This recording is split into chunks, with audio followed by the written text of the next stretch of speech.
sebagai umat sebagai umat beragama dan juga umat berbangsa, kita mulai dulu dengan Assalamualaikum warahmatullahi wabarakatuh. Om Swastiastu, Shalom, Namo Buddhaya, Salam Kebajikan. Oke. Salam satu Indonesia Award. Oke. Itu teman-teman Bangsat semuanya. Indonesia. Senang sekali saya Reza dari kita kembali diajak untuk menjadi moderator di Lansia pada hari ini. Ini yang sesi keempat ya.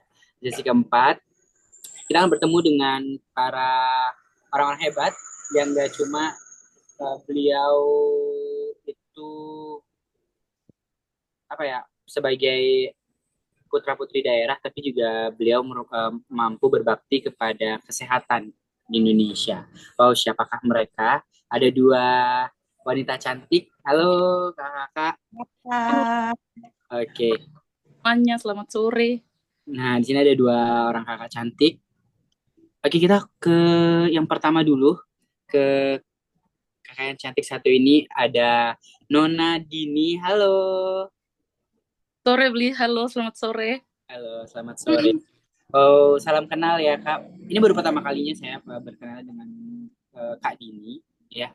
Karena walaupun kita bareng di Gathering satu Indonesia Award, tapi waktu itu belum sempat ngobrol deh kayaknya.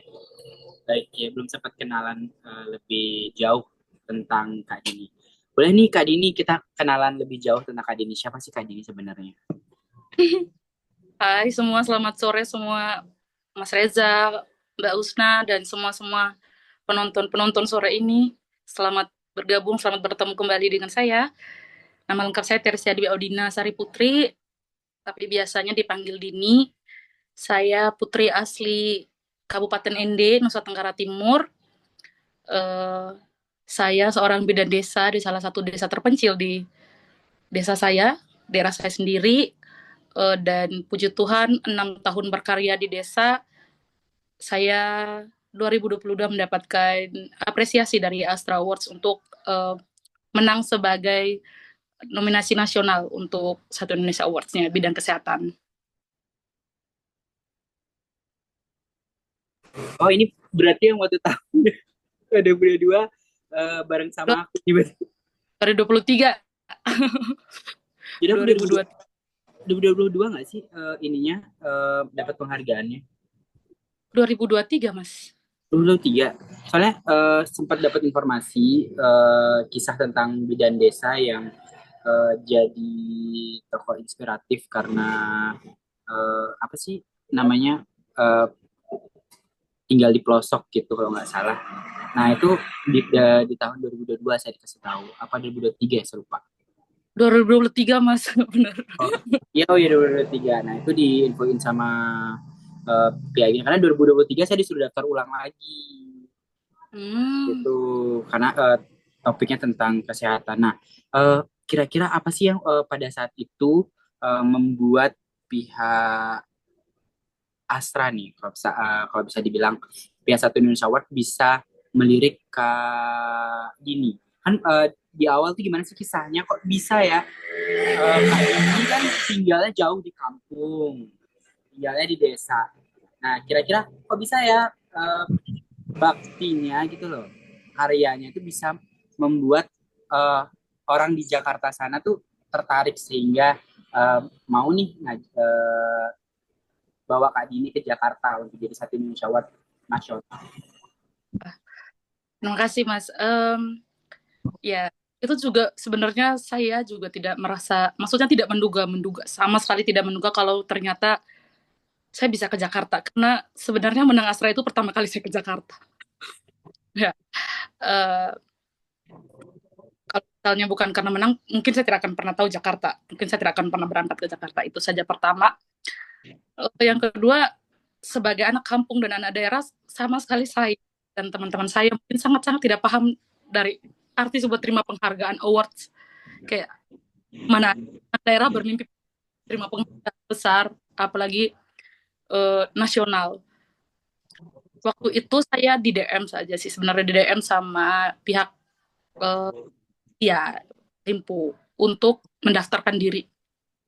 Akhirnya mendaftar dan mereka tertarik dengan beberapa cerita selama saya berkarya di desa itu memang saya up ke media sosial saya sendiri. Saya tidak punya media sosial tentang di kerjaan sampai sekarang, tapi saya up ke media sosial terus saya sambil cerita-cerita kalau misalnya saya itu bidan desa pertama di sebuah desa terpencil yang sebelumnya itu belum memiliki tenaga kesehatan sama sekali. Ya, jadi saya pertama kali berkarya di situ sendirian.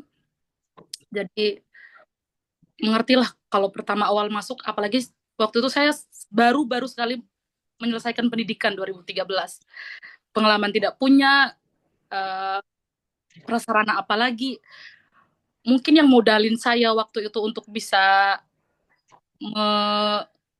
berkarya di desa itu karena mungkin saya lumayan suka tantangan dan di daerah saya tidak banyak cewek yang bisa motoran. Makanya saya ditawarin untuk supaya bisa menguasai medan yang sulit ini dan lintasannya yang luar biasa, apalagi desa-desanya memang jauh.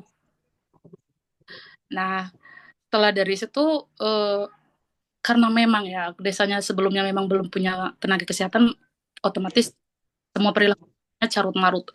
Persalinannya semua hampir semua masih di rumah. Anak-anak imunisasi tidak dapat, posyandu apalagi tidak punya, apalagi pemerintah sama sekali tidak dilakukan. Nah, dari semua masalah-masalah itu, karena saya terjun langsung dan puji Tuhan, saya didukung oleh lintas sektor seperti pemerintahan desa, para puskesmas tuh untuk memfasilitasi apapun yang saya lakukan di desa itu didekatkan. Maksudnya adalah fasilitas-fasilitas yang sebelumnya mereka jauh karena memang jauh dari fasilitas kesehatan didekatkan. Misalnya pelayanan sudah dilakukan dari rumah ke rumah, persalinan sudah di tenaga kesehatan, posyandu sudah semakin sering, imunisasi juga layannya ke rumah-rumah, apalagi ya KB sudah di rumah, hampir semua pelayanan yang bisa dilakukan di rumah dimasukkan ke desa. Jadi dipermudah pelayanan kesehatan buat mereka.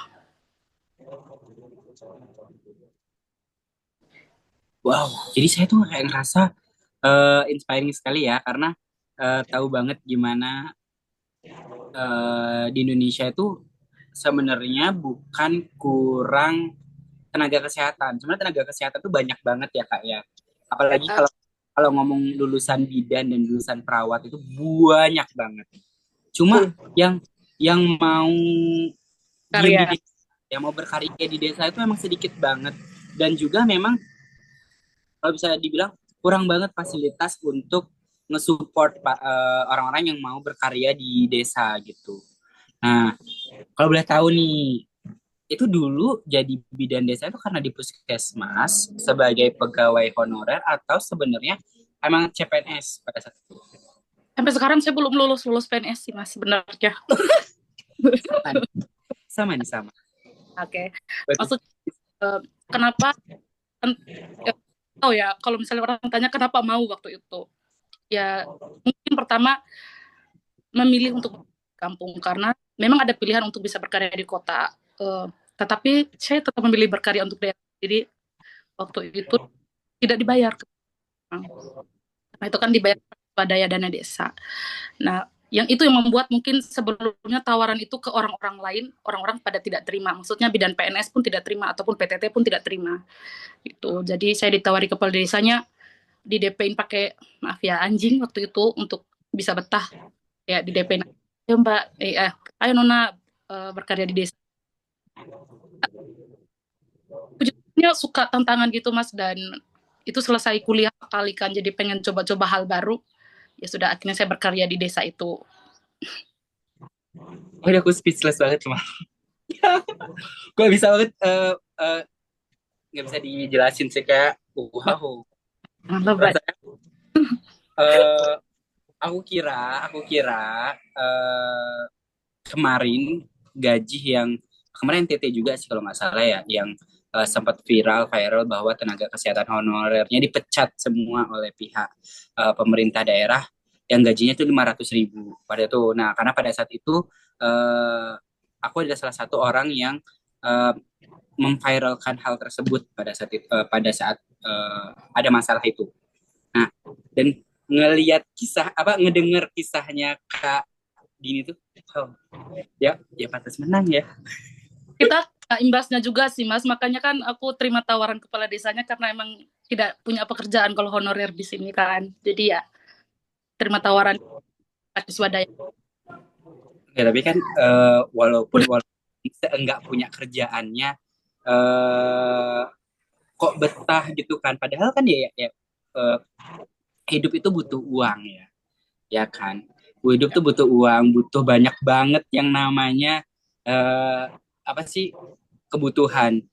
Ya gimana caranya bisa menuhin kebutuhan kalau misalkan eh finansialnya itu nggak stabil pada saat itu. Dan that's amazing sih, aku speechless banget. Ya pantas menang sih. Aku pikir tuh, aku dulu sempat nanya sih, sempat sempat berpikir begini, siapa sih yang menang di kesehatan nih gitu loh, pada pada tahun itu tuh sempat diceritain tentang bidan desa di pedalaman itu. Ternyata akhirnya saya bisa ngobrol langsung sama orangnya. eh aku pikir kayak, apa sih lebihnya orang ini sehingga membuat apa ya, Astra tuh Astra. melirik, eh, Kak Dini gitu. Ternyata kalau kalau dari kisahnya aku speechless sih. Dari 2013 sampai mungkin sampai saat ini masih masih statusnya eh, honorer gitu kan, yang dulu pun di awal cuma dijaminin dengan seekor anjing. Waduh, enggak enggak, kalau aku kayak, karena aku pernah di bekerja yang 500, digaji cuma 500.000 dulu di awal kerja. Itu kayak ngerasa hidup itu realistis ya, butuh uang Ya, pada pada itu. Pada, dan emang salut banget, saya bilang aku, yang Kak Dini amazing banget, karena bisa bertahan sampai saat ini. Dan kira-kira nih suka dukanya gitu loh di desa tuh sehingga ngakibatin Kak Dini tuh bisa bertahan sampai saat ini, jadi bidan desa gitu. Amazingnya sih kalau menurut aku tuh itu. em, ini karena setelah dapat Astra makanya aku jawab pakai senyum-senyum sih. Sebelumnya tuh wah kesal sih sebenarnya kalau mau diingat-ingat lagi susahnya. Karena pertama saya ya hitungan perempuan mau sekali kah panas-panasan di jalan motoran dengan medan segitu, papa tidak punya uang, gajinya juga setahun sekali kalau dana desanya keluar kayak jadi ya mas tutup kayak ih aku nangis alay sih ini sebenarnya bukan maksudnya mas yang kalau tanya kenapa betah tuh saya bingung jawabnya. Pertama kalau tidak berdasarkan agak klise ya jawabannya cinta sih pasti saya sangat mencintai pekerjaan dan desa saya sekarang betul karena sebelumnya saya tidak pernah punya mimpi ternyata desa paling belakang dan terkecil malah bawa saya ke tempat besar dan luar biasa itu pertama. um, Terus kalau misalnya ditanya tantangan banyak sih dari awal-awal itu saya kan waktu itu masih hitungan 21 tidak punya keilmuan sama sekali entah mau hanya benar-benar punya ilmu waktu kuliah karena saya 2016 wisuda akhir tahun 2017 saya langsung masuk desa itu karena uh, ditawari ke kepala desanya karena memang sudah beberapa ditawari ke orang lain tidak ada yang mau dan karena itu adalah itu desanya itu sudah mempersiapkan fasilitasnya sebenarnya hanya gedung di tengah hutan banget jauh sekali dari pemukiman hampir 3 kiloan jalan kaki tapi lewat sungai-sungai begitu kah jadi tidak ada yang tempat di situ tidak ada air tidak ada sinyal tidak ada listrik pula tidak ada yang mau pasti jadi untuk pertamanya kalau secara saya sendirinya saya masih bisa beradaptasi karena memang saya anak kampung saya anak daerah sini dan saya sudah biasalah hidup seperti itu. Hanya yang bikin pertama sekali yang bikin susah itu adalah penerimaan saya di desa itu. Pendekatan saya agak susah karena mereka kaget dapat tenaga kesehatan pertama. Saya juga shock karena mereka adalah hitungan mereka itu sasaran pertama saya dalam mengaplikasikan ilmu-ilmu yang sudah saya dapat waktu kuliah. Jadi mereka yang biasanya dengan tradisi dan budayanya, terus saya harus satukan persepsi saya dengan medis, itu ya benar-benar setiap hari harus pikir kayak ini bisa diterima cara gimana ya, bisa diterima cara gimana ya gitu. Apalagi dukun-dukunnya kan sebelum bersalin di dukun nih harus berantem dengan dukunnya, para pemangku adat di situ karena masih kecil itu kan belum punya suami belum punya anak tapi kok tolong persalinan agak tabu ya rawat-rawat anak apalagi edukasi ke orang tua pengalaman belum banyak, ya udah pelan-pelan sih. Tapi puji Tuhan pemerintahan saya itu karena mungkin tahu ini terbaik, jadi di push terus Mas, didorong, dimotivasi, ayo semangat semangat. Beberapa kali saya hopeless, saya juga tes CPNS, cuma dulu ada mungkin itu masyarakat sini punya doa biar saya masih berkarya di desa itu ya. Pilihannya ada, cuma memang belum lulus, akhirnya kembali ke desa. Nah, jalan yang paling mudah saya tempuh waktu itu adalah saya masuk di segala lini mereka. Akhirnya walaupun saya bidan, saya berusaha untuk jadi sekolahnya saya ikut ngajar, ke gerejanya juga saya ikut ambil bagian, di masyarakatnya juga saya ambil sebagai ketua ini. Pada akhirnya mereka itu bingung menempatkan diri untuk menghindari saya. Mudah-mudahan dipahami ya, kayak misalnya mereka kalau saya posisi mungkin saya kalau hanya menghindari saya sebagai bidan dan guru, mungkin mereka akan ketemu saya kebetulan saya memang ketua di gereja untuk organisasi anak muda, jadi mereka akan ketemu saya di gereja, memang bertemu saya. Itu menjadi ikatan yang kalau misalnya mereka melawan di luar batas, beberapa itu saya sebutannya kebijakan rada brutal, sebenarnya brutal banget lagi itu. Biar bisa mengikat. Misalnya kalau tantangan misalnya STBM-nya, sumpah dari 104 kakak dulu sekitar tidak sampai 10 yang punya jamban. Jadi BLT masuk kan, setelah itu dana BLT masuk. Nah, saya tuh punya kayak didukung kepala desanya untuk melakukan hal-hal di luar prediksi gitu. Misalnya saya ambil uang BLT-nya, saya DP-in ke toko untuk beli semen, batu, pasir, terus minta dimuatin, terus dibikin. Jadi uangnya tidak sampai masyarakat. Ancaman-ancaman kayak gitu sih, kayak uang pemerintah dikembalikan pemerintah. Jadi sekarang STBM-nya udah dilakukan deklarasi gitu. Atau beberapa hal, misalnya program persalinan sudah lumayan membaik karena akhirnya kerjasama dengan dukun. Untuk imunisasi itu mungkin mereka masih kaget karena awal-awalnya kan anak-anak mereka tidak disuntik ya, terus habis suntik malah efek sampingnya mesti ke demam dan sebagainya. Ya udah, saya ikut apa yang mereka percaya. Misalnya, ibu habis suntik boleh tidak jarumnya kita suntikin ke pohon? Ya boleh aja sih. Jadi saya menyatukan apa yang saya miliki secara keilmuan, mereka yang tradisinya kita persepsiin, satukan saja persepsinya. Jadi setelah saya suntik, needle-nya diambil, ditusukin ke pohon, terus ya bagi mereka sugestinya, kepercayaannya bahwa kalau misalnya ditusukin ke pohon itu anaknya bakal kayak kurang efek sampingnya, panasnya adem misalnya gitu-gitu. Ya ikut saja, yang penting programnya berjalan. Beberapa hal saya lakukan seperti itu. Nanti sebelum pulang dari kampungnya, ya saya cabut lagi needle-nya biar jangan dipakai main. Kayak gitu-gitu aja sih. Amazing. Hebat banget karena sendirian banget gitu. Karena aku pernah ngalamin hal yang mirip-mirip kayak gitu. Tapi pada saat saya masih kuliah, ya tapi karena saya dulu kuliah di Jawa ya kayak. Jadi tuh pernah ngalamin yang namanya ditaruh di pedalaman untuk ngurus imunisasi. Tadi itu ingat banget, imunisasi dan juga persalinan. Karena orang-orang pada Indonesia ini kalau bisa kita tahu ya dari dulu pasti lebih doyan ke dukun. Karena kan lebih ada dukun duluan daripada bidannya kan. Iya. Kalau nggak salah sejarahnya itu karena angka kematian dari ibu dan anak itu tinggi di Indonesia, sehingga ada bidan gitu, midwife ya kan. Karena tidak semua negara punya midwife. Karena midwife ini hanya di beberapa negara aja gitu. Jadi salut banget. Apalagi ada midwife yang mau banget gitu loh di desa. Tapi kan tadi pernah nggak sih waktu kan imunisasi itu kan keras banget ya ininya, stigmanya. Kalau dulu aku di Jawa tuh dulu sampai diusir sama keluarga gitu, keluarga pasien, karena kan buat bikin kayak posyandu gitu buat orang dateng.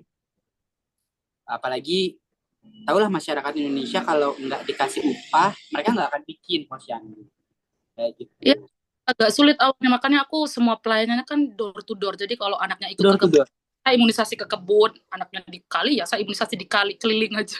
gitu. Sekali. Ya, karena jarang banget ada bidan yang sampai mau door to door, karena dulu waktu aku praktek pun juga para bidan yang bahkan puskesmas pembantu ya dulu itu jarang banget yang mau door to door. Salut banget sih sampai mau door to door, karena eh, ibarat kata kalau di keilmuan komunitas tuh disebut sebagai ini apa namanya, menjemput bola kalau nggak salah. Nah, Ya, ya menjemput bola, karena kalau nggak kita yang jemput siapa lagi gitu kan, karena nah, nggak mungkin kegapai itu kalau nggak kita cari gitu. Wow, salut banget, apalagi tadi sampai ikut ke gerejanya, jadi berarti tinggal di desa tersebut tuh. saya tinggal di desa saya sendiri karena desa tersebut Hmm. maksudnya tempat fasilitas kesehatan tuh jauh dari Hmm. rumah saya sendiri aja nanti baru keliling.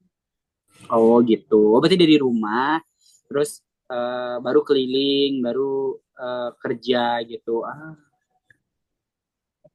Dipanggil kemana ke situ 24 jam pelayanan gitu aja sih Mas. wah, hebat ya. Mau 24 jam dia, berarti dokter nggak ada dong di situ, Kak, rekan rekan kerja nggak ada, Kak sendirian. ya. Cuma speechless sih. Kaget sih, kagum sih, karena dulu praktek masih mahasiswa aja itu didampingin sama eh, perawat puskesmas atau bidan puskesmas pun itu rasanya kayak ngeluh gitu, nangis gitu rasanya di jalan. Ya apalagi sendirian ya, sendirian, eh, yang tadi dibilang harus lewatin sungai, lewatin jalan yang kayak ke hutan gitu loh, Pak. Sendirian. Kan biasa kalau namanya puskesmas kan ada yang namanya kayak apa sih, kepala puskesmas, pemegang program ini, pemegang program itu. Jadi semua program itu Kak Dini sendiri yang berarti megang. Ya karena desanya emang jauh dari puskesmas sekali Mas. Jadi di situ tuh cuma dibikin kayak pos pelayanan desa gitu loh, poskesdes. Jadi sekarang kalau misalnya itu diturunkan ke puskesmas berarti saya jalankan sendiri sih. Ya semi dokter lah, cabut gigi kan soalnya. Jadi kalau ada yang pingsan di kebun ya pasang infus di kebun. Kalau butuh UGD di kebun ya udah di situ dikali kali pelayanan di mana aja lah. Persalinan kali di jalan di pick up. Karena memang tidak ada yang mau ke sini Mas waktu itu. Sekarang udah lumayan punya, karena semenjak saya berada di desa itu bahkan baru aja pertama kali ke desa itu jadi saya ajak semua aja, puji Tuhannya bisa bekerja sama Mas, jadi pihak puskesmasnya beberapa program mulai turun tuh ke desa tapi tidak bisa disatuin sama anak kampung ini, giliran-giliran aja nih. Waktu itu saya pertama kali yang saya turunkan adalah pemeriksaan golongan darah karena ternyata di desa ada yang jadi waktu itu bekerja sama dengan orang untuk golongan darah umum. Jadi mereka eh, daripada yang ke vaskesnya jauh dan ditempuhnya sulit dengan medan yang sulit, ya kita dekatkan yang bisa didekatkan. Gitu sih, Mas. Keren banget, karena buat menggapai itu perlu banget, karena nggak bahkan puskesmas inti saja itu pasti udah kewalahan banget gimana caranya buat siapa yang mau ke desa gitu, siapa yang mau ambil kerjaan ini gitu, padahal kan yang namanya kesehatan, sistem kesehatan nasional itu harus digapai Ya. walaupun jaraknya jauh banget. Salut banget, dan wih aplaus banget sih, kalau aku sih aplaus banget ya buat Kak ini sebagai orang yang relate banget ngalamin uh, hal yang sama sama ini, tapi emang salut banget bisa bertahan sampai saat ini. Oke, okay. Oh kita udah banyak nih, ternyata ada teman-teman yang hadir di sini. Uh, Sebelumnya kita akan berakhir nanti di pukul 6 sore waktu Indonesia Tengah, atau mungkin bisa dibilang jam 5 sore ya di waktu Indonesia Barat. Nah, sebelum nanti kita akan lempar ke para hadirin yang telah hadir, sekarang kita berpindah dulu ke kakak yang lagi satu. Kita dari Nusa Tenggara Timur, kita pindah ke Nusa Tenggara Barat. Halo Kak Husna. Halo, Kakak. Nah, halo Kak Usna.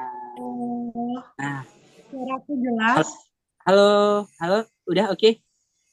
Oke, ya Oke, oke. halo Kak Usna. Oke, sebelum sebelum mulai ke pembahasannya Kak Usna nih, kita boleh ini nggak sih? Boleh kenalan dulu nggak sih tentang Kak Usna? Karena aku udah kenalan lama sama Kak Husna, tapi sebenarnya aku tuh kayak kurang paham banget sih. Apa sih program dari Kak Husna sebenarnya? Oke, Bismillahirrahmanirrahim. Sebelumnya Husni ingin mengucapkan banyak-banyak terima kasih untuk teman-teman yang sudah hadir. Spesial terima kasih untuk Pak Alif dan juga untuk sobat saya Saiful Bahri. Makasih banyak ya udah datang. Oke, mungkin singkat aja juga ya, Kak Reza ya. Hmm. Yes. Jadi saya Husna, saya dari Bima Nusa Tenggara Barat. Saat ini bekerja sebagai pengajar ya. Nah, akan tetapi saat ini saya fokus di dunia kesehatan. Jadi saya punya gerakan sosial sendiri yaitu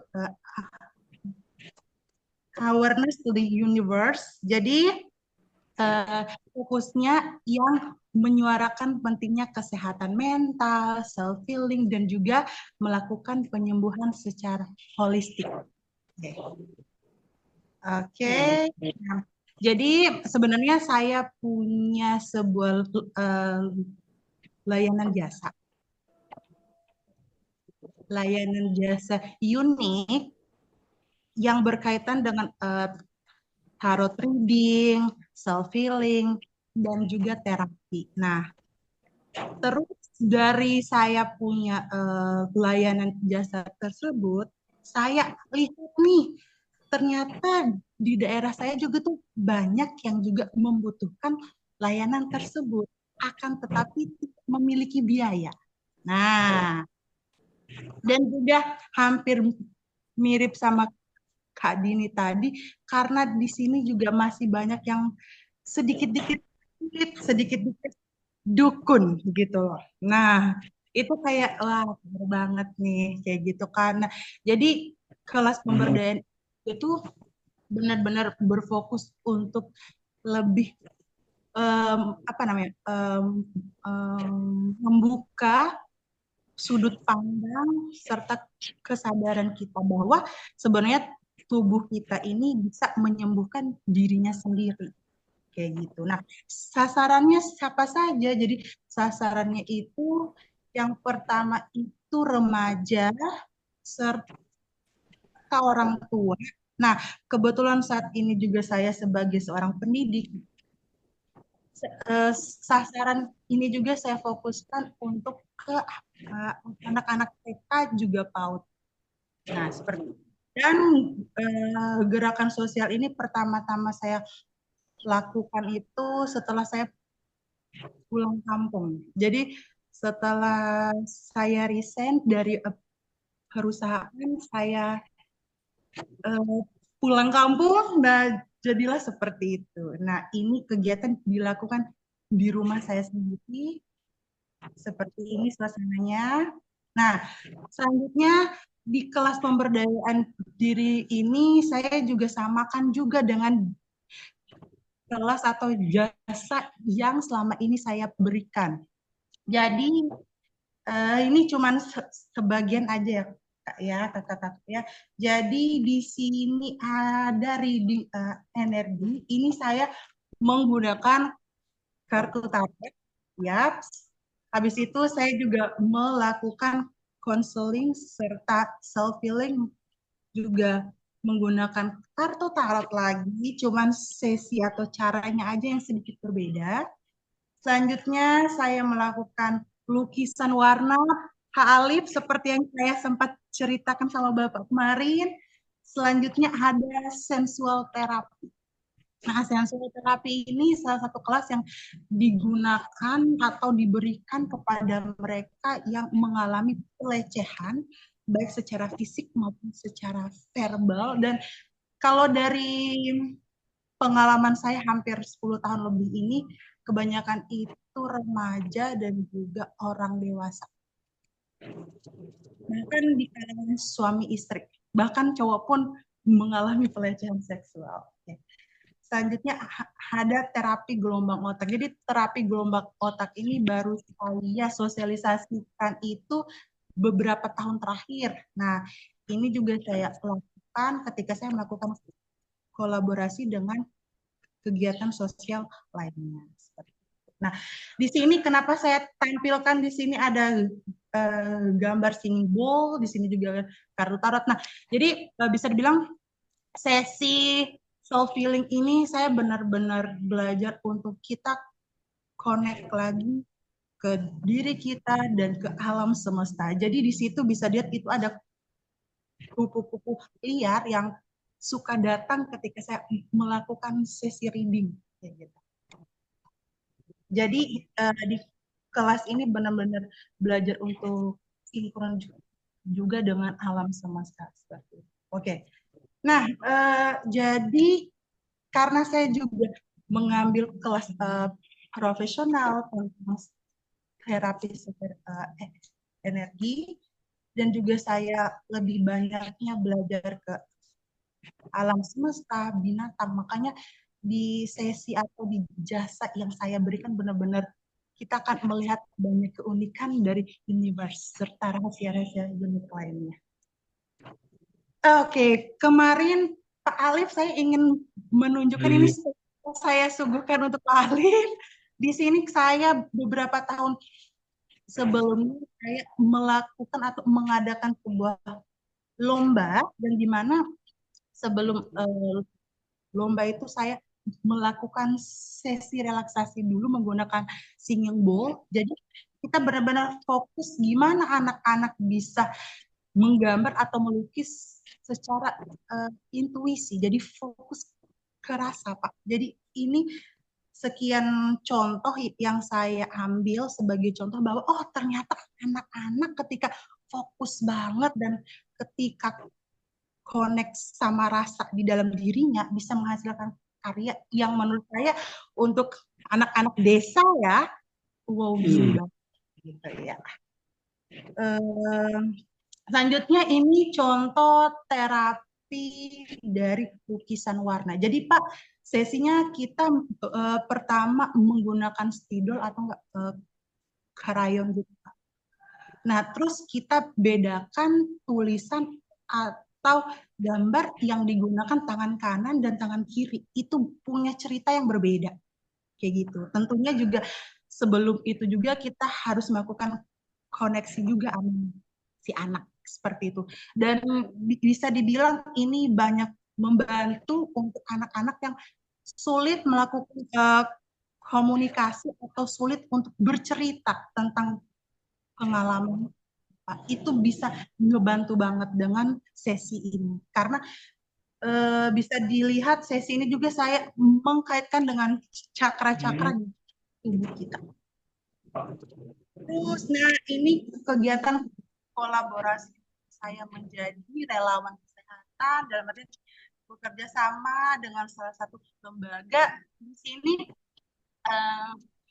sudah hampir 3 tahunan lebih saya mencari bantuan atau pendanaan dari provinsi lain, Kak. Jadi di pikiran saya, oh bagaimana caranya kegiatan sosial saya juga bisa berkembang gitu. Bukan cuma di desa saya, tapi di sekolah-sekolah. Karena semakin ke sini sebagai pendidik, saya sendiri melihat beban besar. Apalagi saya mengajarnya itu TK ya Pak. Jadi itu benar-benar kita ngebentuk kepribadian generasi kan mulai dari TK bahkan di dalam kandungan sebenarnya. Nah, saya sebelum melakukan terapi singing bowl ini saya coba dulu ke siswa saya sendiri. Setelah saya melihat oh ini ada beda ya, ada perubahannya ya. Ternyata sangat nice dan sangat manis banget. Nah, setelah saya rasa cukup ini punya dampak atau akan berdampak, makanya saya mencoba mengaktualisasikannya ke sekolah-sekolah. Mungkin itu aja. Sekian dan terima kasih.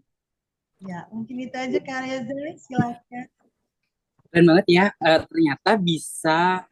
Dulu tuh aku sempat mikir kayak, kenapa ya Kak Husna ini ngebahas kayak aura atau aura gitu kan. Ngebahas itu ke aku bahkan sering banget eh, ngobrol, Kak kamu orangnya kayak gini gitu. Ini lo dukun apa gimana gitu kan, dulu dalam hati sempat berpikir kayak wow, eh, eh, informasi segala macam tuh bisa dilihat. Bahkan jadi salut sih sebenarnya, karena pada saat itu pertama kali kenalan sama Kak Husna itu bikin aku tuh kaget. eh, Maaf ya di sini ada sedikit berisik karena aku lagi di kampung bukan lagi di Denpasar, jadi sorry banget. Emang deket banget sama jalan pasir gitu, jadi banyak. Jadi beliau nih sering banget ngomong kayak gini, Kak kamu tuh punya trauma nggak sih? Ternyata kamu punya trauma ya pasti di masa lalu. Kamu punya ini, punya ini, punya ini. Kalau tahu sih kita lo belum tukeran Instagram, belum belum sempat istilahnya kayak ngobrol banyak, tapi jadinya dukun ya gitu pernah itu kan. Wah asal nih kok dukun gitu kan pada saat itu. Nah eh, ternyata memang fokusnya dari Kak Husna ini adalah menarik energi ya yang ada dalam jadi self healing gitu nggak sih Kak? Benar nggak sih? Sedikit aku ralat. Jadi seperti ini sistem karya. Kita akan ketemu sama orang-orang yang satu frekuensi. Contohnya bisa karena kita punya kebiasaan yang sama. Itu contoh pertama. Bisa karena kita punya kesukaan yang sama, bahkan bisa sama yang punya trauma yang sama. Jadi itu benar-benar saling tarik menarik, dan itu sebenarnya tidak perlu kita cari tahu, kayak emang itu secara uh, alami aja. Jadi secara alami, apalagi kalau kita sudah belajar atau melakukan apa ya, latihan seperti itu. Jadi memang berat kalau secara uh, prakteknya untuk sampai ke tahap itu kayak gitu loh. Gitu. Kayak gitu. Oh berarti memang dunia ini tuh berputar, eh, menarik energi kita masing-masing ya ternyata. Dalam sedikit akurat. Jadi seperti ini karya, kita tidak perlu menarik energi, tapi ketika kita sudah connect sama alam semesta itu kebuka semuanya, tidak perlu kita, maksudnya kayak kita ketika kita connect sama alam semesta. Dan satu hal sih, semakin kita jujur sama diri kita sendiri, itu bakal membuat kita semakin mudah untuk mengenali seseorang seperti apa. Uh, Makanya di dunia penyembuhan itu ada yang bilang seperti ini. Semakin kita melakukan self healing, itu udah otomatis kita juga melakukan penyembuhan ke seluruh, entah itu saudara kita, lingkungan kita, bahkan secara universe kayak gitu. Dan fokus aku itu seperti ini Kak Reza, aku tuh pingin kayak kita sebagai manusia tuh sadar kalau kita tuh sangat spiritual. Dalam artian bukan yang boy ya, tapi secara antara kita sebagai ciptaan Tuhan tuh kita benar-benar sangat spiritual gitu. Seperti itu.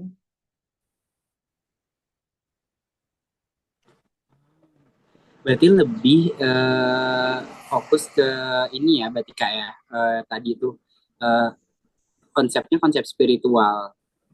Karena Konsepnya uh, sebenarnya spiritual ini tahu, tapi di di sampingnya itu secara fisika kuantum, secara magic kayak tadi gitu. bukan bukan tentang ini ya spiritual yang fokusnya pada keagamaan ataupun yang lainnya, tapi memang lebih. Uh, Kalau tanggapan aku itu akan sampai mungkin ya, itu akan sampai juga sih, itu akan sampai juga. Jadi aku tuh sempet Apa? tadi aku tuh sempat tertarik sama eh, gambar-gambar yang kakak tampilin. Nah itu itu ngeceritain tentang apa sih sebenarnya? Karena tadi tuh ngelihat potensial anak-anak bisa bisa menggambar. Oke, jadi aku tuh pengen kasih tahu sama kita tuh sebenarnya sudah punya segalanya gitu. Tapi satu hal kita butuh dalam dulu sama diri kita sendiri, dalam dulu sama semesta, dalam dulu sama Tuhan. Jadi dalam artian walaupun saat ini saya atau siapapun itu berada di dunia yang gelap sekali, kita tetap menemukan keajaiban ketika kita berupaya bersungguh dan juga berdoa dengan sepenuh hati kayak gitu.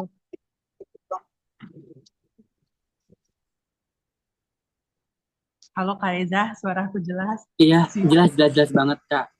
Jadi aku ngeliat tuh gambar-gambarnya lucu-lucu banget. Kalau menurut aku aja nggak bisa gambar kayak gitu ya. Karena kan karena gambarnya tuh rapi banget gitu loh. Aku lihat tadi tuh anak-anak pada bisa gambar dan aku tertarik sama tadi ada ucapannya kakak tentang bahwa apa sih ada korban pelecehan kalau nggak salah. Ya. Ya.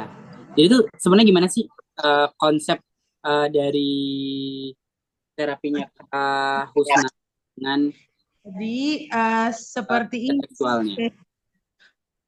semisalkan kalau yang berkaitan sama kelas sosialnya ya nih Kak ya, kita rame-rame nih kan, kita kumpul, kita kita rame-rame, habis itu aku melakukan sesi relaksasi dulu nih, pakai singing bowl kan, itu sesi singing bowl. Nah, itu biasanya ketika sesi itu pasti ada peserta yang sudah menangis kayak gitu atau secara energi itu aku bakalan ngedeteksi gitu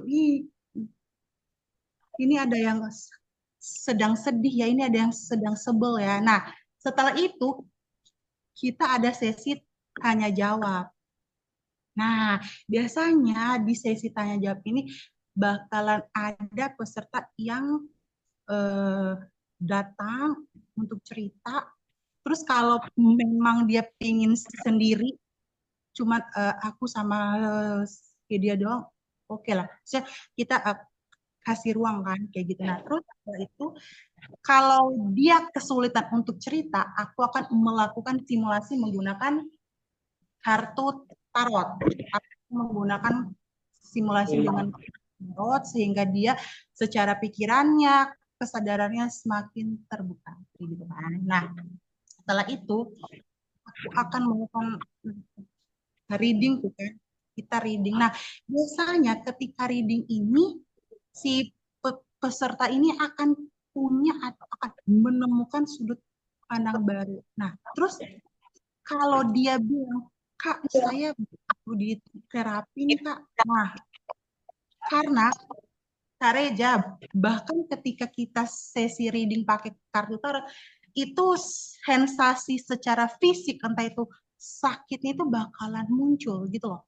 Nah, ketika si pesertanya itu bilang, Kak, sepertinya aku ada rasain sensasi di jatuhnya, atau dia sendiri sudah sedih banget gitu. Nah, itu baru dilakukan sesi terapi menggunakan singing bowl. Tentunya pertama dia perlu connect dulu sama tubuh dia sendiri ya, dan setelah itu dia connect sama tubuh aku biar aku juga bisa lebih detail. Bahkan aku juga melakukan cek recheck, biasanya aku cek ke tubuhnya, habis itu setelah aku cek aku konfirmasi lagi apakah di bagian uh, tubuh ini ada rasa sakit atau bagaimana. Bahkan banyak juga peserta yang berani menunjukkan luka. Tapi maksudnya bukan yang soal seksualitas ya. Maksudnya kayak yang misal kasusnya itu ada yang dia dipukulin seperti itulah. Nah, setelah itu baru nih kita bikin koneksi berdua. Aku pakai singing bowl, aku aku relaksasi, habis aku sugesti, kayak gitu. Nah, habis itu habis itu udah dilakukan semua, aku bakalan tanya lagi sejauh mana beban emosionalnya itu, apakah dari 1 sampai 10 udah sampai mana kayak gitu. Misalkan dia udah ngerasain lega dari 1 sampai 10 udah ada di angka 5. Nah, kalau di angka 5 itu bisa aku suruh lagi melakukan terapi lagi. Seperti itu. Atau enggak dia bakalan aku suruh datang lagi di lain waktu seperti itu. Kalau itu yang kasusnya itu ya, yang ngerana seksualitas. Bahkan alhamdulillah Kak Reza banyak juga yang tadinya itu gay, dalam artinya yang dia cewek, alhamdulillah sering melakukan coaching, terapi, alhamdulillah sekarang dia udah suka sama cowok kayak gitu. Banyak, bahkan yang apa ya, yang banyak banget Nah, di sini juga aku pengen memberitahu bahwa kelas pemberdayaan diri ini juga dikhususkan untuk anak-anak yang emang dari kecil spesial ya, dalam artian mungkin mereka sudah memiliki bakat atau tingkat kepekaan yang sensitif banget dari kecil, dan mungkin kedua orang tuanya sulit untuk paham akan hal tersebut. Silakan ke tempat aku untuk kita share, karena banyak juga kalau dari secara jasa profesionalnya aku punya klien-klien yang dari umur 70-an, 70-an, 40-an, 60-an, bahkan mereka di umur segitu mereka baru terbuka secara spiritual journey kayak gitu sih. Oke.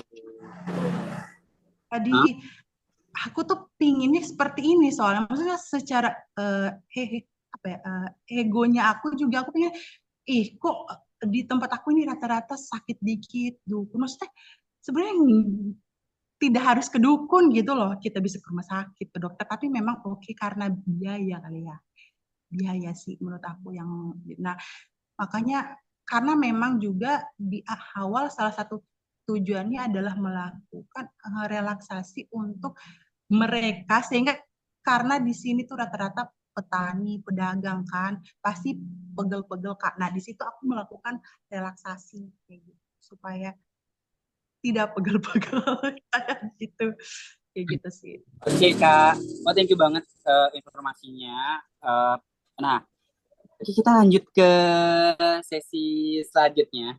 Kalau kita udah tahu tentang Kak Husnah dengan apa sih tadi Spirit and Universe-nya. Wow, itu sungguh menarik banget. Dan juga tadi tahu Kak Dini dengan perjuangannya di NTT. Nah, kita udah dapat satu pesan nih dari Kak SB Emoticon Kopi. Samsul namanya. Oh. Samsul. Oke Kak Samsul. Oke. Halo Kak Samsul. Ini Kak Samsul join nggak? Oke. Nah, dari pertanyaan Kak Samsul itu adalah apakah harus kita up? Nah, ini kayak pertanyaannya untuk Kak Dini nih. Apakah harus kita up ke media sosial mengenai pengabdian itu, Kak? Karena melihat Indonesia untuk bagian timur, hal-hal seperti ini tuh sensitif. Dan hal seperti ini sangat sensitif. Kira-kira bagaimana, Kak? Oke, terima kasih ya Kak Samsul. Mungkin juga pengen cerita tentang orang lain di media sosialnya. Itu awalnya kenapa kalau ditanya pekerja sekarang punya media sosial sendiri tidak? Terus saya jawab pasti tidak punya, karena yang saya ceritakan pasti pasien saya. Yang pertama itu buka privasi mereka, terus mereka juga harus dilihat oleh banyak orang, apalagi mungkin media sosial saya juga orang-orang sekitar saya. Oleh karena itu mungkin yang saya sering upload ke media itu yang menurut saya itu diperbolehkan dan sesuai sudah seizin mereka gitu. Hal-hal yang menurut saya sajikan secara, saya juga tidak pintar menulis sih, cuma saya ceritakan versi kampungnya. Karena itu saya selalu pakai hashtag Nunange Dini. Nunange itu bahasa sini artinya cerita. Jadi saya ceritakan dari apa yang saya lakukan, bukan dari kasus pasiennya. Karena kalau misalnya saya ceritakan jalan dan sebagainya itu semua bersifat privasi, tapi kemarin di tim Astra itu memang semua ada dokumentasinya sendiri untuk saya. Hanya memang tidak semuanya saya up ke media. Kalau ceritanya itu, misalnya pasiennya itu adalah cerita-cerita lucu, misalnya pasien cari saya di rumah, saya tidak dapat, ketemunya di jalan, terpaksa saya buka pelayanannya di jalan, atau misalnya tentang saya diusir dari sebuah rumah seorang ibu hamil karena hanya menempelkan stiker P4K. Itu kan juga tidak upload muka. Jadi itu saya ceritakan kalau yang misalnya bagaimana caranya supaya bisa diterima di situ sih. Jadi waktu itu kalau boleh diceritakannya, saya tidak kali ke ibu hamil kalau misalnya ya di rumah ibu hamil. Alasannya soalnya kehamilannya tidak boleh diketahui dulu, nanti diambil suanggi apa ya, setan. Jadi saya cerita aja kalau saya tidak diizinkan, terus saya kasih penanganan, misalnya kalau misalnya nanti ibu ada suanggi datang terus ambil anaknya, ya sudah videokan kirim ke saya, atau misalnya suangginya bisa baca ke apa, ya sudah rekam suara suangginya lagi baca kirim ke saya, gitu-gitu sih. Yang saya ceritakan sangat-sangat hanya 0, berapa persen dari apa yang saya lakukan. Makanya kemarin itu waktu kita gathering, yang waktu saya terima awards ya, nangis itu yang penyampaian dari Kak Dian Sastro yang bilang ternyata banyak sekali anak muda tuh yang melakukan hal dalam diam. Artinya tidak semua mereka ditunjukkan ke media, tapi ada hal-hal yang mereka tidak ditunjukkan. Nah, saatnya mungkin sekarang tuh harus ditunjukkan, kayak gitu sih.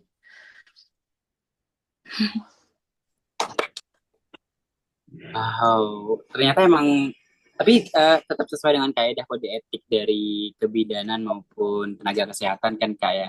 Karena kan kita diikat dengan kode etik. Jadi kalau kita posting pun kita pasti harus sesuai dengan apa sih, term and condition ataupun dengan kemauan dari si klien. Oke, mungkin ada lagi yang mau bertanya atau Mas Samsul ini Belum.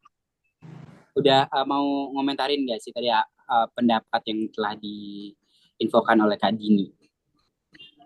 Halo, Pak Samsul. Atau mungkin ada yang lain mau ngobrol dengan dua narasumber kita, kan kita masih ada waktu kurang lebih sekitar 35 menit lagi. Tapi kalau Kang Samsul tanya kayak semua sekarang harus dipublish. Menurut saya entah kenapa saya mendukung kepublishan, karena ternyata kalau tidak dipublish juga orang tidak percaya apa yang kita lakukan. Iya, benar. Itu makanya puji Tuhan ya, saya waktu saya bekerja itu saya memang mendokumentasikan segala halnya, memang tidak dipublish saja. Untuk cerita saya sendiri sih sebenarnya, saya nulis suatu saat saya bisa baca lagi, bukan lagi.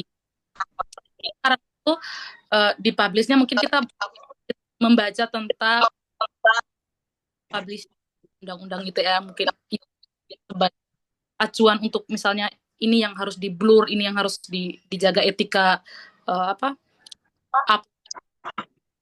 Karena ternyata setelah saya sekarang ini ya, semenjak di pro, ibu-ibu sekarang malah lebih narsis dari saya, pasien-pasien saya malah lebih narsis dari saya.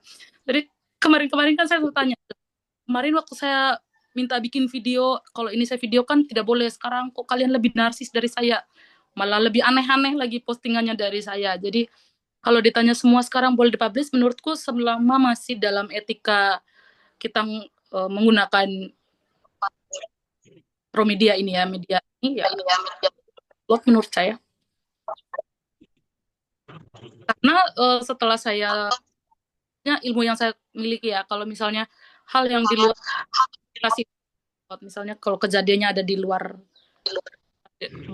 privasi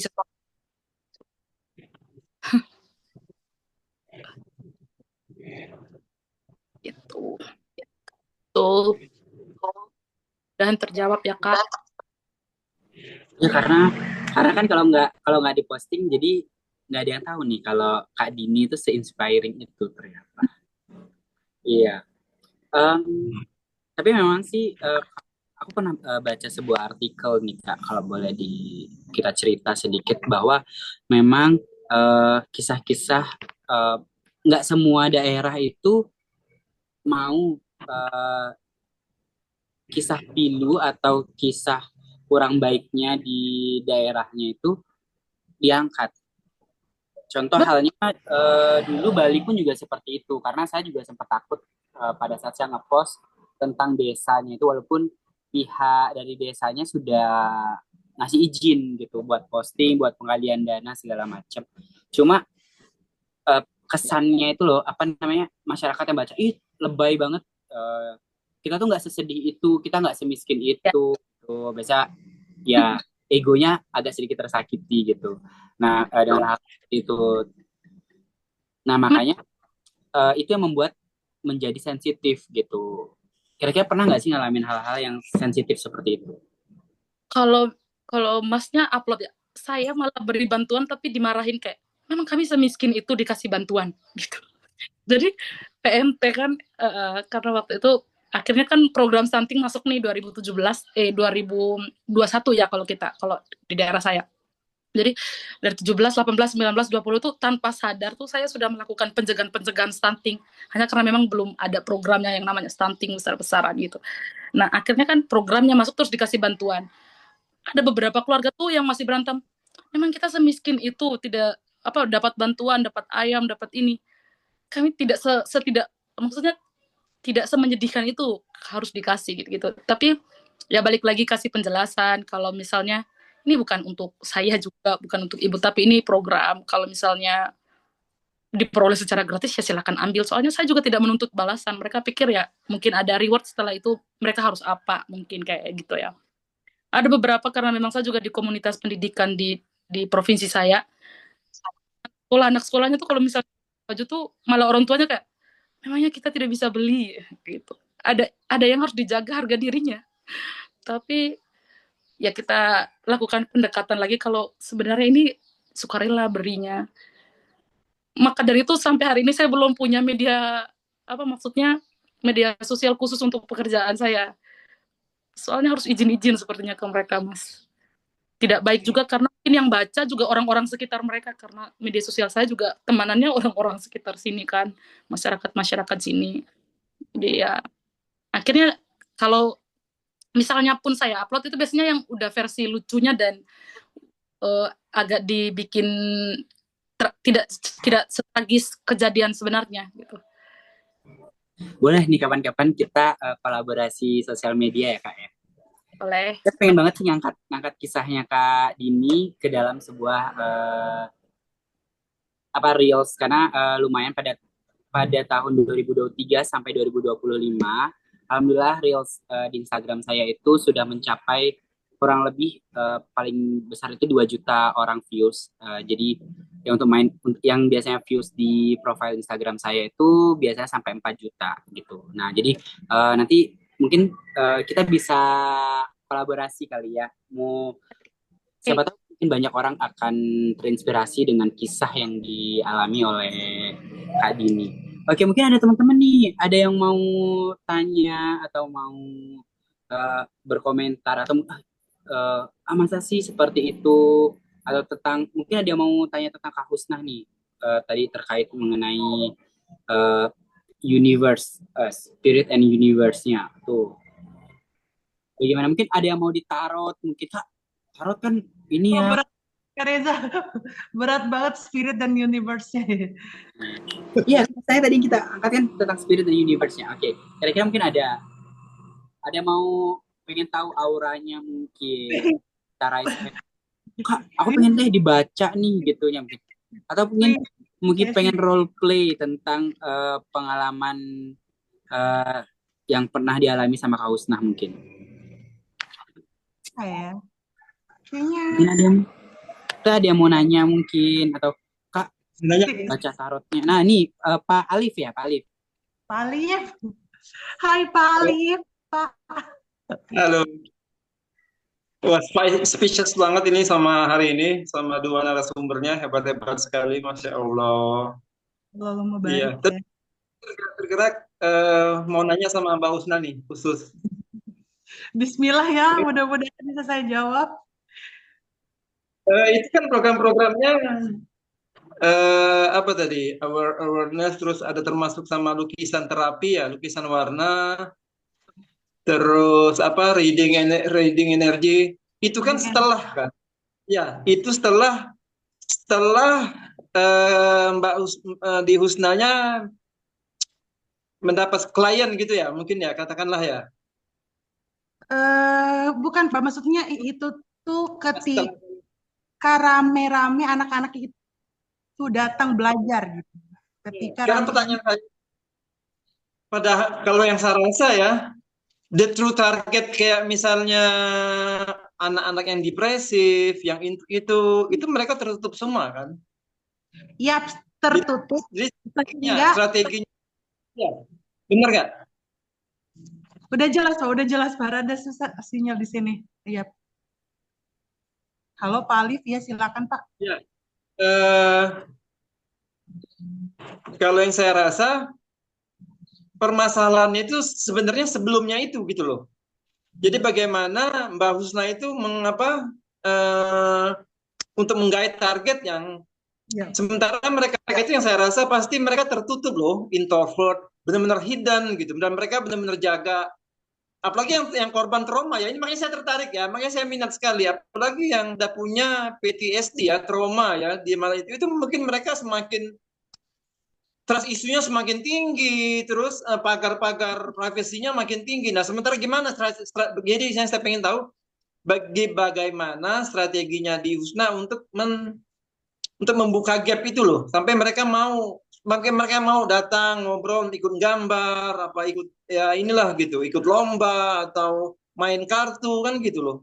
Sementara mereka terus isunya kan tinggi sekali ya, bener nggak kira-kira? Oke, iya. Oke Pak, saya akan mencoba menjawabnya sesuai perjalanan saya Pak. Iya. Jadi satu hal pertama Pak, saat seseorang itu beneran sakit ya, beneran sakit nih, beneran sakit dan dia sadar dia sakit, dia akan mencari bantuan. Itu pertama. Ayat.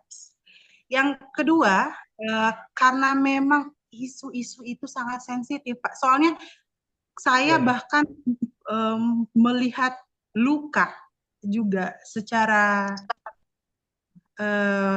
ya maksudnya saya juga melihat berbagai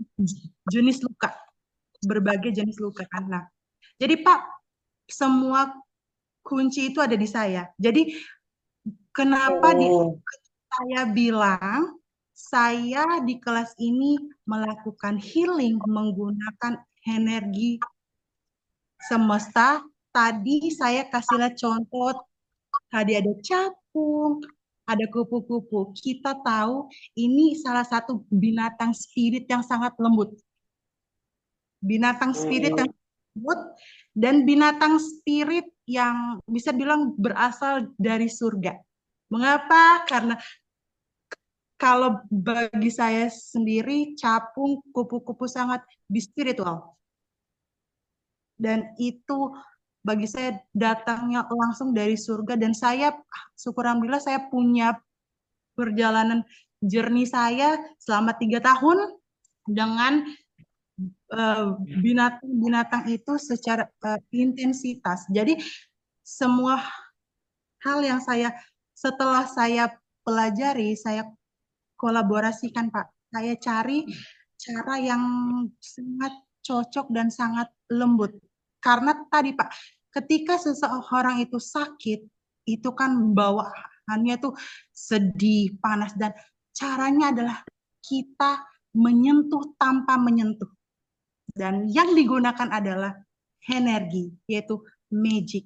Magic tadi apa Pak? Yang berkaitan sama tingkah laku kita. Pertama, saya sendiri melakukan dedikasi dan integritas serta berdikari dengan diri saya. Semua latihan saya akan coba ke diri saya. Dan tentunya kita melakukan dengan cara selembut-lembutnya karena sangat sensitif, saya setuju seperti kata Bapak, dan sangat gelap. Jadi Bapak yang datang juga adalah mereka yang sudah melakukan kejahatan. Jadi itu kita harus benar-benar dijaga semuanya, dan bahkan mereka berani menelanjangi pikirannya sendiri. Itu tadi Pak, kita perlu jujur dan satu hal, kita perlu menyamakan frekuensi tubuh saya dan klien saya itu. Karena seperti ini Pak, bahkan di jasa yang berbayar Pak, saya banyak ketemu klien saya, dia nggak mau cerita, dia datang diem aja dulu, bahkan sampai 1 jam dia cuman diem, cuman cerita sepatah dua kata, dan saya tidak menemukan kesimpulan. Jadi caranya langsung saya terapi atau saya lakukan treatment, salah satunya dengan reading energi. Karena seperti ini Pak, kalau kita reading itu Pak, kita bisa melihat simbol-simbol dari diri seseorang. Nah, dan kita bisa melihat pola-pola.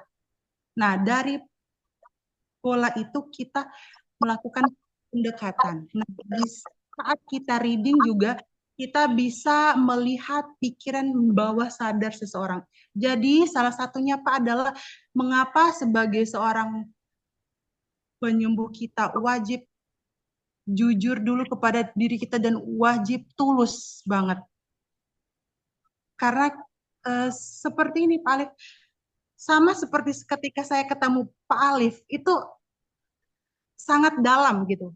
Padahal saya nggak kenal dalam, artinya secara sekilas kita melihat bahwa Pak Alif juga orangnya sangat tulus juga ketika melakukan pekerjaan. Itu totalitas. Mungkin terlihat sederhana atau sepele ya Pak, tapi itu bagi mereka yang tahu itu bakalan deep gitu loh. Kayak gitu. Apalagi kalau kita melakukan banyak latihan dan melakukan sedekah untuk alam semesta. Contoh sedekah untuk semesta itu apa? Kalau kita tidak punya duit untuk sedekah, ya kita dengan cara jadi seorang pengajar, kita sharing pengetahuan kita. Itu juga bagian dari kita sedekah kepada alam semesta, kayak gitu. Caranya banyak seperti itu. Ada pertanyaan lagi? Sepertinya sangat ini nih, senang banget Pak Alim. Iya Pak, sama seperti ini sih Pak. Mungkin karena saya juga dari jurusan filsafat Islam ya, jadi benar-benar yang berkaitan sama apa ya, pikiran, ketuhanan itu benar-benar butuh apa ya, di dalam artian sekarang kita bisa melihat bahwa tidak semua manusia di saat ini, di masa ini punya pikiran yang tajam, bahkan untuk dirinya sendiri, bahkan untuk pengalaman hidupnya sendiri. Jadi itu satu hal aja kuncinya, ketika kita tulus sama seseorang, mau kita tidak ketemu, kita bakalan ngerasain secara feel itu dapet loh. Karena energi itu tidak bisa menipu. Mungkin dia diam, dia cuek, tapi kalau kita benar-benar connect itu bakalan kebuka. Seperti itu Pak. Jadi Pak, misalkan juga punya siswa, kita bisa melakukan kolaborasi Pak. Karena di kelas saya juga saya menemukan banyak murid saya yang secara prestasi, bahkan secara bakatnya muncul setelah dia mengalami apa ya, kayak perjalanan yang acak-acak. Setelah dia melakukan sesi konseling, sesi terapi, bahkan dia ketemu bakatnya dan dia punya prestasi dan berkarya. Karena seperti ini Pak, dulu saya ingin jadi dokter, tapi saya nggak punya biaya. Makanya saya belajar cara penyembuhan secara holistik. Karena kalau di holistik itu sides-nya ada, secara spiritual juga ada. Jadi dia sinkron sih untuk saya sejauh ini. Dan juga kenapa Pak? Karena sekarang banyak kelas-kelas pemberdayaan diri yang menyuarakan segala sesuatu yang berbau positif, tapi di ujungnya ternyata sesat, Pak. Ini sekarang ya, Pak. Itu banyak banget yang menyuarakan segala sesuatu yang positif, ternyata di dalamnya gelap. Nah, bahkan ada kasus yang dimana dia belajar di seorang guru, ternyata dia dilecehkan. Nah, yang seperti itu, Pak. Karena sekarang tuh kan secara pemikiran, karena yang banyak tuh secara kontekstual sih yang dilihat, sedangkan di Indonesia orang akan melihat secara tekstual juga. Contohnya saya mengalami tantangan berat karena saya bukan dari kesehatan, tapi menyuarakan tentang kesehatan. Jadi kalaupun dikasih program itu susah karena saya bukan orang kesehatan. Sedangkan kalau ditanya apakah tujuannya itu sama, ya bakalan sampai ke sana, cuman caranya aja kan yang berbeda. Tapi it's okay karena gerakan sosial ini salah satu tanda rasa syukur saya untuk semua anugerah dan juga untuk semua generasi sebelum saya. Karena Pak, yang di gerakan ini juga tuh karena ada juga yang ingin belajar tuh tentang spiritualnya, gaib-gaibnya. Sedangkan kita tahu sendiri, di perjalanan spiritual tidak semua hal itu gaib. Gitu loh.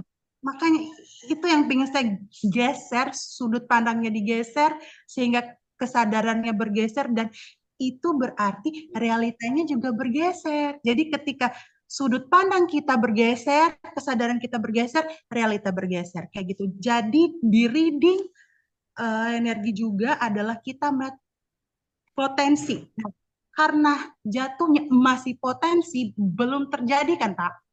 Kan itu kita berikan treatment, berikan pemahaman, karena banyak anak-anak remaja bahkan orang tua. Saya juga punya klien dosen ya Pak, bahkan secara kerangka berpikirnya pun tidak sampai, bukan karena dia tidak bisa juga, tapi memang dia tinggal di lingkungan atau di keluarga yang banyak membuat dia tuh menahan untuk bebas secara jiwa, merdeka secara jiwa. Karena merdeka secara jiwa juga itu berat Pak, kayak gitu. Ya mungkin itu ya Pak Alif ya. Terima kasih udah bertanya Bapak. Oke Kak Reza silakan. Oke, mungkin ada lagi yang mau gini, atau Pak Alif udah? Sudah. Oke. Atau ada lagi yang mau ngobrol lagi dengan Kak Dini ataupun Kak Husnah mungkin? Atau mungkin ada Kak Kiswan, Kak Gabriel, atau Kak Sahidu mungkin. Siapa tahu kita ngobrol. Ya, ada yang mau ngobrol lagi? Alif? Pak Alif senyum terus. Ya. Atau mungkin ada yang mau, atau dari Kak Husna nih ada yang mau ditanyakan ke Kak ini, atau Kak Dini ada yang mau ditanyakan ke Kak Husna? Sebelum ini kita masih ada waktu loh, lagi 10 menit. Mungkin siapa tahu mau ngobrol terkait program-programnya. Nah, atau gini deh, aku tanya lagi deh ke Kak Dini sama Kak Husna. Kalau Kak Husna ini kan backgroundnya bukan tenaga kesehatan ya, tapi kenapa sih punya pemikiran yang pengen banget buat ini membantu atau istilahnya membantu orang-orang dalam dunia bidang kesehatan? Itu aku pengen tanyain tadi Mbak, bentar aku lanjut langsung dari Mas Reza ya. Maksudnya aku bukan kepo awal kenapa pengen bantu orangnya, itu saya yakin karena niat. Maksudnya niat awal kita kenapa.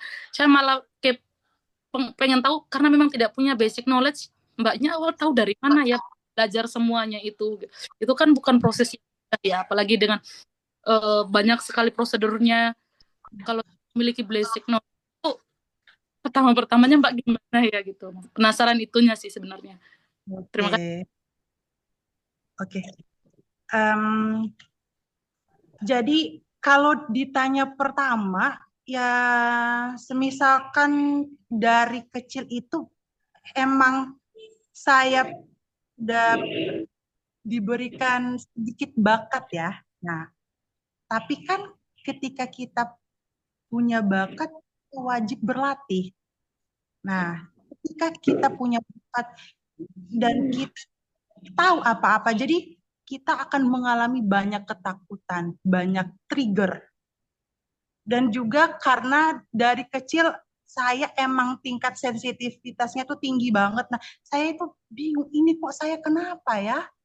Sakitkah? Kayak gimana kah? Kayak gitu kan. Nah, itu salah satu yang men-trigger saya sehingga saya bisa fokus di dunia kesehatan. Dan karena saya juga tahu rasanya sakit, tidak punya biaya ya.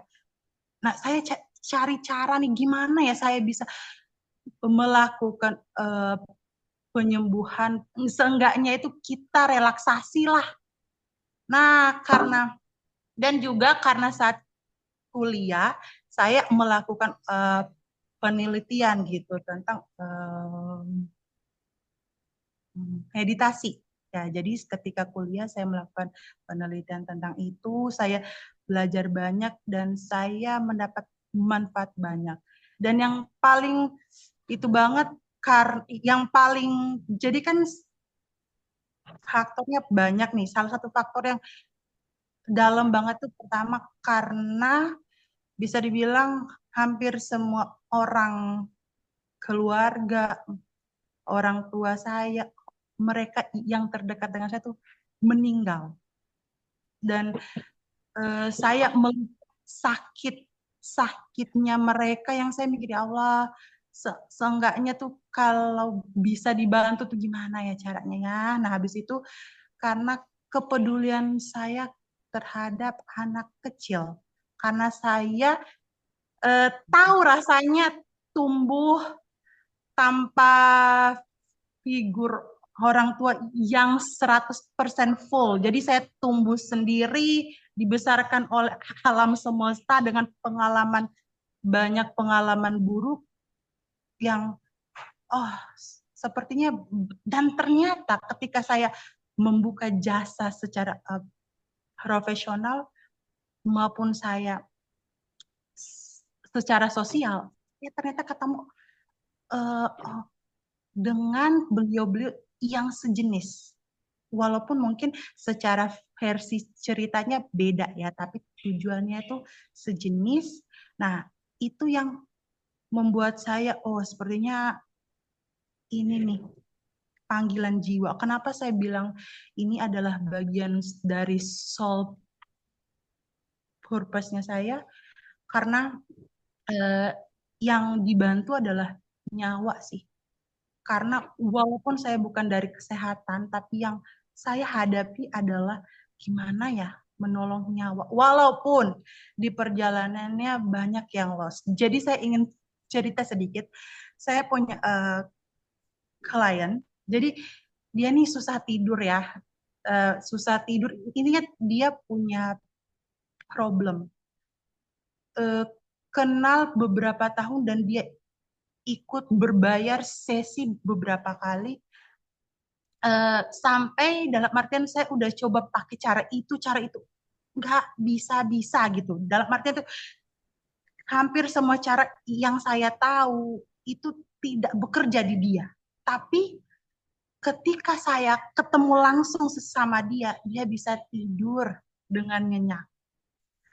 Selang beberapa mingguan ketemu sama saya, dia meninggal. Itu kayak Oh, bahkan itu yang men-trigger saya untuk mencari cara lain gimana saya bisa relaksasi bahkan tidak nyentuh orang. Dalam arti gimana dengan dia ketemu saya aja udah bisa jadi katalis untuk dia bisa detox, bisa healing, bisa melepaskan rasa sakitnya. Itu sih yang sekarang yang sedang saya upayakan seperti itu. Karena kan seperti setiap kita ini punya jalan takdir yang beda-beda, punya cerita yang beda-beda. Mungkin jalan takdir saya adalah bersinggungan dengan mereka yang sejenis dengan saya. Kayak gitu. Karena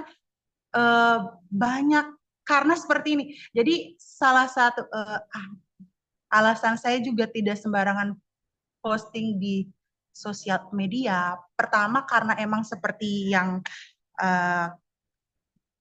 Kak Nona itu ya, kita jaga privasi orang. Kedua adalah jadi ternyata para dukun-dukun di luar negeri itu sangat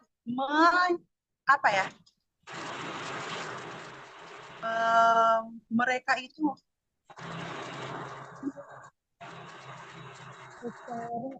energi, dan itu yang saya juga harus menjaga diri saya sendiri kayak gitu sih. Padahal sepele ya, kita cuman membantu relaksasi, healing itu kan sepele ya, tapi bagi mereka yang punya energi itu akan jadi bahaya juga untuk mereka. Kenapa saya di sini berani berbicara? Saya percaya dengan saudara, teman, kenalan yang butuh, yang punya perjalanan unik, yang butuh sharing, butuh ketemu.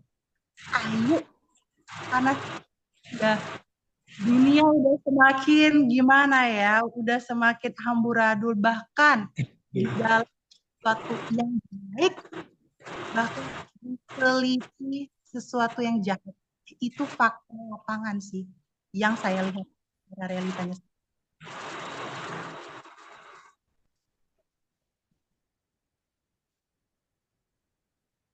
Tapi bagian jeleknya adalah banyak orang juga yang jadi takut deket-deket saya, takut kebaca, takut.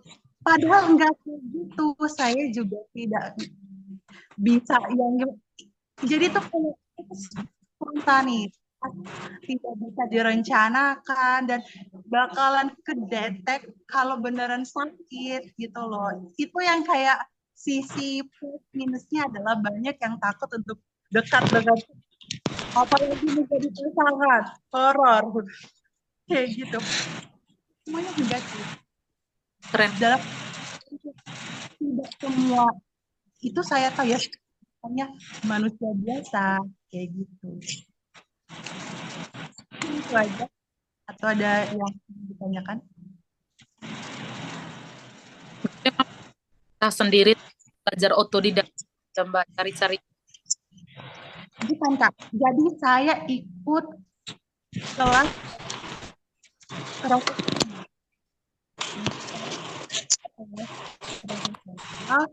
dan juga secara hobby itu saya bisa aja gitu ketemu sama mereka yang emang jago di bidang ini. Jadi saya punya kesempatan untuk belajar. Karena seperti ini Kak, kalau kita belajar secara otodidak, secara rasa itu nggak nyampe. Sedangkan kita butuh guru. Contohnya, saya sebagai orang Islam ya Kak, salik untuk belajar. Saya sebagai kita butuh guru belajar gitu maksudnya. Segala sesuatu juga perlu kita tanyakan kepada guru kita, kiainya kita. Ini udah sesuai syariat nggak ya? Karena reading ini juga tuh banyak di sedangkan melakukan ini dengan pendekatan psikologi analitik dan juga filsafat tinggi, karena sinkron sama jurusan saya, tapi tidak semua orang sampai saya pakai jilbab. Aduh, banyak banget yang wah itu apa itu kayak gitu. Iya. Saya selalu belajar maju karena saya tahu tujuan saya apa itu sih. Iya, Bapak Iswan, makasih banyak. Ini udah sore banget ya, udah siap-siap berbuka nih. Oke, karena udah dekat waktunya berbuka, jadi mungkin teman-teman udah mulai sibuk untuk persiapan buka puasa. Udah ada yang mulai izin keluar dari Sulawesi Selatan. Oke, nggak apa-apa, karena sebentar lagi juga kita akan menutup perjumpaan kita pada hari ini. Oke, terima kasih banyak teman-teman sudah hadir. Terima kasih banyak dulu kami ucapkan kepada kedua narasumber. Iya. Saya tanya sama Kak Nona bentar, boleh nggak sih? Boleh. Kak Nona, aku ingin tanya seperti ini. Dari semua tantangan itu, apakah ini sangat disupport sama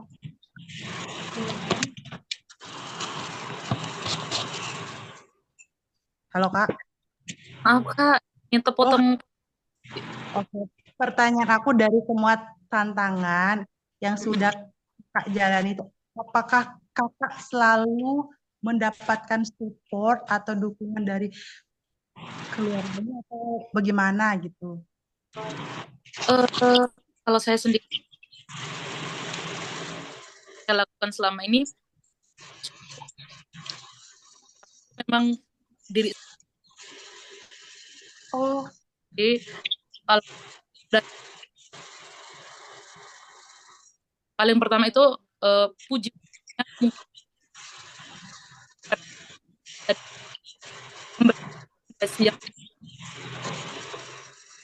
Jadi support system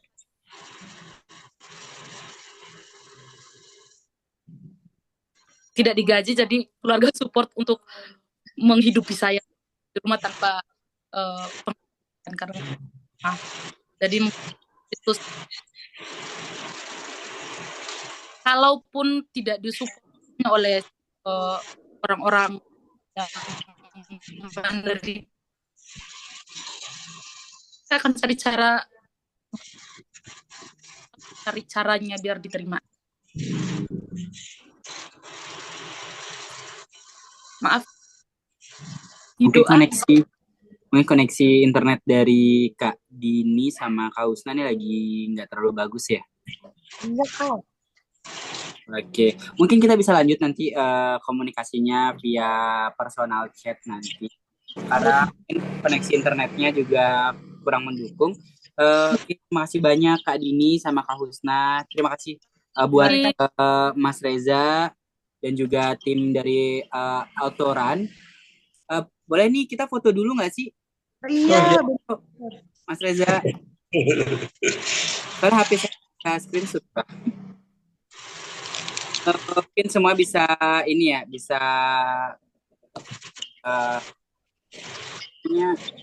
off cam. Ayo, saya foto ini. Iya, oke, siap. Oke, silakan kalau mau buka kamera. Tapi sayanya nggak buka kamera. Oke ya, hitungan ketiga. 1, 2, 3. 1 kali lagi. 1, 2, 3. Terima kasih teman-teman semuanya. Terima kasih. Oke, saya akhiri perjumpaan kita pada hari ini dengan Waalaikumsalam warahmatullahi wabarakatuh. Om Santi Om. Shalom. Terima kasih banyak semuanya. Selamat berbuka. Terima kasih Kak Dini. Kak, mari.